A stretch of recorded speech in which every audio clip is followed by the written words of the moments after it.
Assalamualaikum warahmatullahi wabarakatuh. Kami dari kelompok 6, kelas A4 Manajemen. Pada kesempatan kali ini kami akan mempresentasikan tentang kebijakan dividen. Sebelumnya, perkenalkan anggota kelompok kami. 1. Via Rosalia dengan NIM 2061153, Firda Anifa dengan NIM 2061221, Telaga Anissa dengan NIM 2061227, dan Nurfiana Della dengan NIM 2061233. Pengertian kebijakan dividen. Kebijakan dividen merupakan bagian dari keputusan pembelanjaan perusahaan, khususnya berkaitan dengan pembelanjaan intern perusahaan. Hal ini karena besar kecilnya dividen yang dibagikan akan mempengaruhi besar kecilnya laba ditahan. Laba ditahan merupakan salah satu sumber dana intern perusahaan. Sedangkan dividen adalah pembagian-bagian keuntungan kepada para pemegang saham. Besarnya dividen yang dibagikan perusahaan ditentukan oleh para pemegang saham pada saat berlangsungnya rapat umum pemegang saham. Teori kebijakan dividen. Terdapat beberapa pendapat dan teori yang mengemukakan kebijakan dividen, di antara lain yaitu: yang pertama, dividen irrelevant teori dari Modigliani dan Miller atau MM. Kebijakan dividen ini tidak mempengaruhi harga pasar saham perusahaan atau nilai perusahaan. Nilai perusahaan hanya ditentukan oleh kemampuan perusahaan untuk menghasilkan pendapatan dan risiko bisnis. Jadi, menurut teori ini, nilai perusahaan atau value tidak dicerminkan oleh seberapa besar perusahaan itu membagi dividen. Karena menurut mereka, pembesaran dividen itu tidak mencerminkan nilai perusahaan. Nilai perusahaan ditentukan sendiri oleh kemampuan perusahaan untuk menghasilkan pendapatan atau laba. Yang kedua, built in the hand theory. Kebijakan dividen ini berpengaruh positif terhadap harga pasar saham, yang artinya jika dividen yang dibagikan perusahaan semakin besar, maka harga pasar saham perusahaan tersebut akan semakin tinggi dan juga sebaliknya. Jadi, menurut teori ini, biaya modal akan tinggi, besarnya juga akan tinggi. Jika dividen yang dibayarkan semakin rendah, maka biaya modal akan tinggi. Teori ini berkesimpulan investor akan lebih senang menerima dividen daripada capital gain. Yang ketiga, tax preference theory atau teori perbedaan pajak. Kebijakan dividen ini mempunyai pengaruh negatif terhadap harga pasar saham perusahaan, yang artinya semakin besar jumlah dividen yang dibagikan suatu perusahaan, semakin rendah harga pasar perusahaan yang bersangkutan. Ini kebalikan dari teori built in the hand. Jadi, menurut teori perbedaan pajak, investor lebih senang menerima capital gain daripada harus membagikan dividen dengan adanya potongan pajak. Lebih baik mereka menahan lebih banyak labanya dalam bentuk laba ditahan daripada membagikan dividen. Tapi ini juga berbeda-beda peraturan perpajakan ya di tiap negara. Yang keempat, teori signaling hypothesis.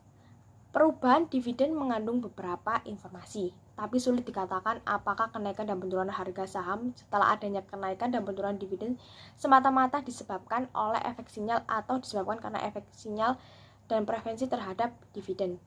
Jadi, teori signaling ini mengacu pada informasi apapun di pasar karena memang pasar banyak rumor, kebisingan, berita-berita yang benar atau tidak. Maka di sini banyak ketidakpastian di pasar sekunder atau modal. Jadi, teori signaling ini mengacu pada informasi-informasi tersebut. Jadi di sini akan dikatakan kenaikan dividen sering diikuti dengan kenaikan harga saham. Harga saham semakin naik jika ada pengumuman pembayaran dividen yang semakin tinggi, begitupun sebaliknya.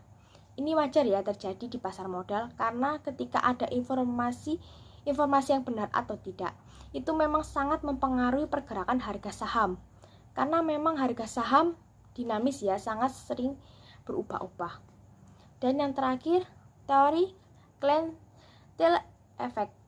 Pemegang saham yang berbeda akan memiliki preferensi yang berbeda terhadap kebijakan dividen perusahaan. Ini dalam bahasa Indonesia artinya efek pelanggan atau pemegang saham. Jadi ada perbedaan karena memilih investor dengan tipe yang berbeda-beda, maka di sini ada efek pelanggan. Nah, tapi kita kan tidak tahu perusahaan lebih menyukai investor yang mana, lebih menyukai golongan atau kelompok investor yang mana.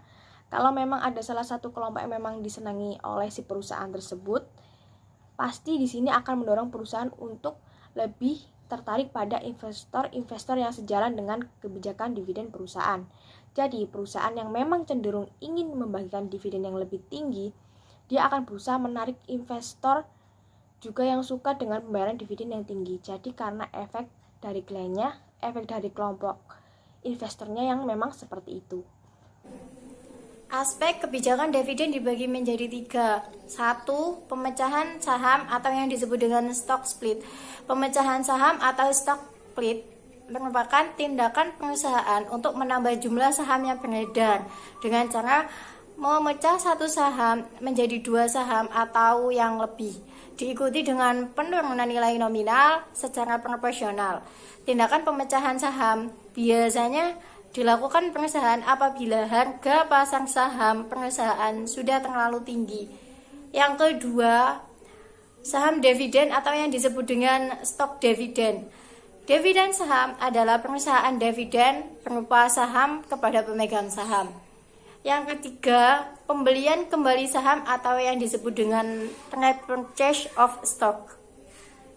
Pembelian kembali saham merupakan bagian dari keputusan dividen. Keputusan ini diambil apabila perusahaan mempunyai kelebihan kas, namun tidak ada peluang investasi yang menguntungkan.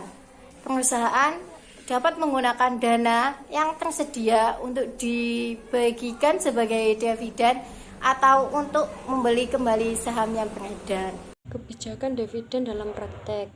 Pada prakteknya, perusahaan cenderung memberikan dividen dengan jumlah yang relatif stabil atau meningkat secara teratur, serta menjaga kestabilan dividen tidak berarti menjaga dividen payout ratio tetap stabil karena jumlah nominal dividen juga tergantung pada penghasilan bersih perusahaan atau EAT.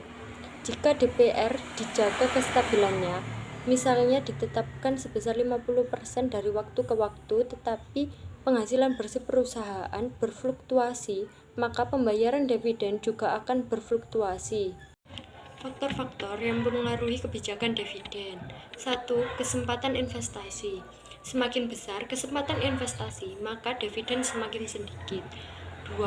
Probabilitas dan likuiditas.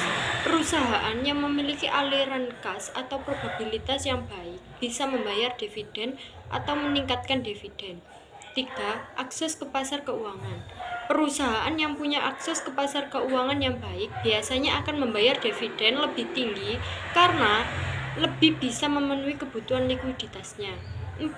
Stabilitas pendapatan. Perusahaan dengan pendapatan relatif lebih stabil, maka dividen lebih tinggi. 5. Pembatasan-pembatasan. Kontrak utang, obligasi, atau saham preferen membatasi pembayaran dividen dalam situasi tertentu. Itulah yang bisa kami bahas tentang kebijakan dividen dan kelompok kami. Terima kasih atas perhatiannya. Mohon maaf apabila ada kesalahan dan perkataan, perbuatan, dan tingkah laku. Sekian. Wassalamualaikum warahmatullahi wabarakatuh.